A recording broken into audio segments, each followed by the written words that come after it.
പല്ലു തേക്കുക എന്നതിന് പരിശുദ്ധമായ ഇസ്ലാം വളരെ വലിയ പ്രാധാന്യം നൽകിയിട്ടുണ്ട്. ദന്തശുദ്ധീകരണം മനുഷ്യൻ്റെ ആരോഗ്യത്തിന് നല്ലതാണ് എന്നതുപോലെ തന്നെ വളരെ പുണ്യമായ ഒരു കർമ്മമായിട്ടാണ് പരിശുദ്ധമായ ഇസ്ലാം ദന്തശുദ്ധീകരണത്തെ വിലയിരുത്തിയിട്ടുള്ളത്. വളരെ ലളിതമായ കാര്യമാണെങ്കിലും വളരെയധികം പുണ്യങ്ങൾ ദന്തശുദ്ധീകരണത്തിൽ ഉണ്ട് എന്ന് പരിശുദ്ധമായ ഇസ്ലാം നമ്മെ പഠിപ്പിച്ചിട്ടുണ്ട്. പരിശുദ്ധമായ അലൈഹി വസല്ലം തങ്ങൾ പറയുന്നുണ്ട്, എൻ്റെ ഉമ്മത്തിന് പ്രയാസമാകുമായിരുന്നില്ലെങ്കിൽ, അവർക്ക് ബുദ്ധിമുട്ടാകുമായിരുന്നില്ല എങ്കിൽ എല്ലാ നിസ്കാരത്തിൻ്റെ മുമ്പും എല്ലാ വുളൂഇൻ്റെ മുമ്പും അവരോട് ഞാൻ മിസ്വാക്ക് തേക്കാൻ, ദന്തശുദ്ധീകരണം നടത്താൻ കൽപ്പിക്കുമായിരുന്നു, നിർബന്ധത്തിൻ്റെ കൽപ്പന നടത്തുമായിരുന്നു എന്ന് തിരുമേനി സല്ലല്ലാഹു അലൈഹി വസല്ലം തങ്ങൾ നമ്മെ പഠിപ്പിക്കുന്നുണ്ട്.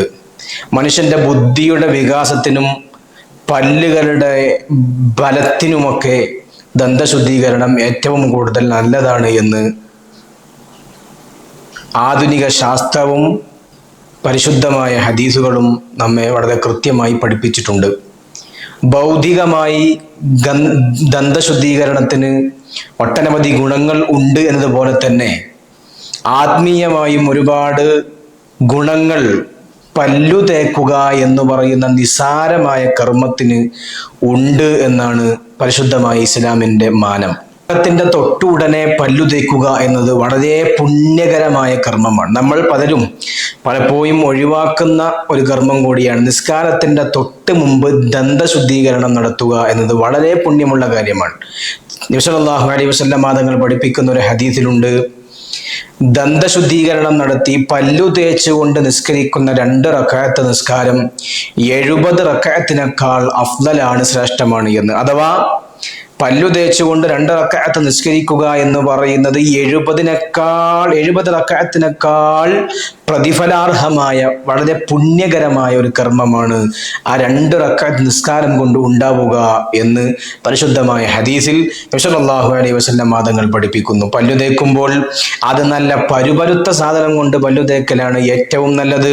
അതുതന്നെ ഒരു മരക്കൊള്ളിയായാൽ ഏറ്റവും നല്ലതാണ്. മരക്കൊള്ളിയിൽ വെച്ചു തന്നെ സുഗന്ധമുള്ള മരക്കൊള്ളിയാകലും, ആ സുഗന്ധമുള്ള മരക്കൊള്ളിയിൽ നിന്നു തന്നെ അറാക്ക് എന്ന് പറയുന്ന പ്രത്യേകകരമായ മരക്കഷ്ണം കൊണ്ട് പല്ലു തേക്കലും സുന്നത്താണ് എന്ന് മഹാന്മാരായ ഫുഖഹാ രേഖപ്പെടുത്തിയതായി നമുക്ക് കാണാൻ കഴിയും. പല്ലുതേക്കൽ സുന്നത്തായ ഒട്ടനവധി സ്ഥലങ്ങൾ, പല്ലുതേക്കൽ മഹത്വമുള്ളതായ ഒട്ടനവധി സ്ഥലങ്ങൾ മഹാന്മാരായ ഫുഖഹാ രേഖപ്പെടുത്തി വെക്കുന്നുണ്ട്. ഏതൊക്കെയാണ് ആ സ്ഥലങ്ങൾ? ഒന്ന്, വുളൂഇൻ്റെ തൊട്ട് മുമ്പ്, വുളൂ എടുക്കുന്നതിൻ്റെ തൊട്ട് മുമ്പായി ദന്തശുദ്ധീകരണം നടത്തുക. മറ്റൊന്ന്, അതുപോലെ തന്നെ നിസ്കാരത്തിൻ്റെ തൊട്ട് മുമ്പ് പല്ലു തേക്കുക. അതുപോലെ തന്നെ വായ പകർച്ചയായ ഉടനെ പല്ലു തേക്കുക, അത് സുന്നത്താണ്. മറ്റൊന്ന്, പരിശുദ്ധമായ ഖുർആൻ പാരായണം ചെയ്യാൻ, പരിശുദ്ധമായ ഹദീസ് പാരായണം ചെയ്യാൻ, ദീനിയായ ശർഈയായ ഇൽമു പഠിക്കാൻ വേണ്ടി പോകുമ്പോൾ പല്ലു തേക്കുക, ഇത് സുന്നത്താണ്.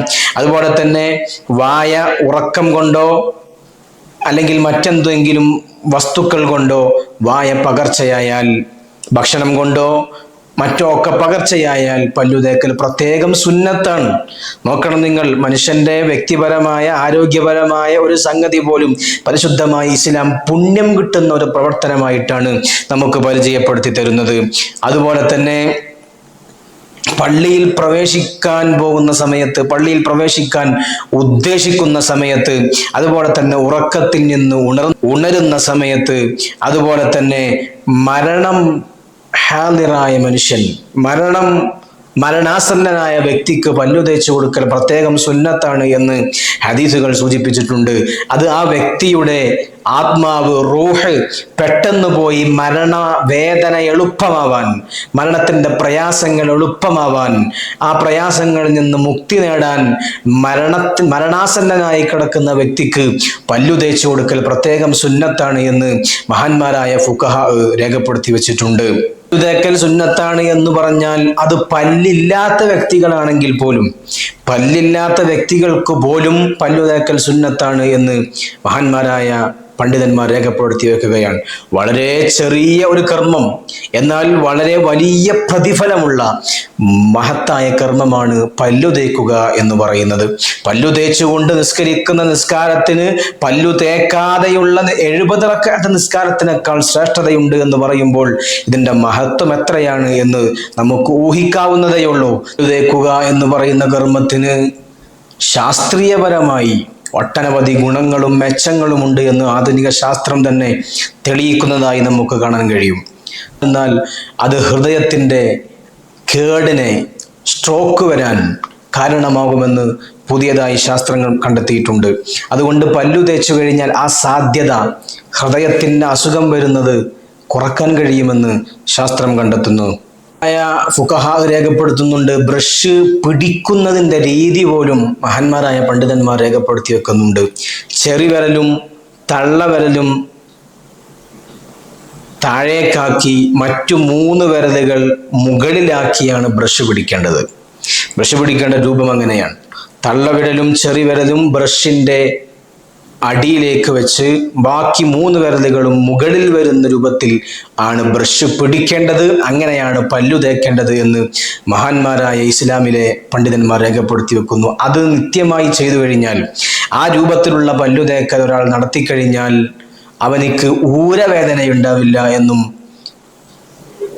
തിബ്ബിൽ വിൽപ്പത്തി നേടിയ പണ്ഡിതന്മാർ രേഖപ്പെടുത്തി വെക്കുന്നതായി നമുക്ക് കാണാൻ കഴിയും.